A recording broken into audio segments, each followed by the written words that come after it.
Həzrət Əyyub əleyhissalama, baxın Allah necə həssasdır bu məsələnin üstündə. Əyyub əleyhissalamın malını alır əlinə. Deyir, ilahi şükür, səbir. Balalarını alır. Deyir, ilahi səbir edirəm, özüm vermişdim, malı da balalarımı da aldım. Ondan sonra canına xəstəlik düşür. Deyir, bu can da sənindir. Şükür, səbir. Cəmaat da dediqodusuz dayanmır axı. Söz düşür cəmaatın dilinə. Bu Əyyub nə günah eləyib başına bu işlər gəlir. Olmaz, heç kəsə deməyin ki, bax günahlarının cəzası. Heç vaxt deməyin, heç bir adamın. Nə bilirsən, nə idi? Əyyub Peyğəmbər burada deyir ki, ilahi, çətindir mənim üçün bu dediqodular. Malımı aldım, səbr elədim.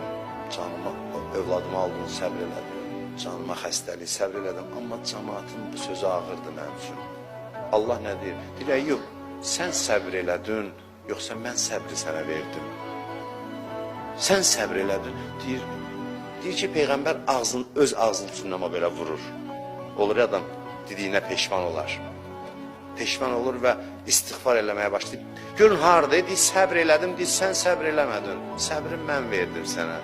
Mən o gücü verdim sənə.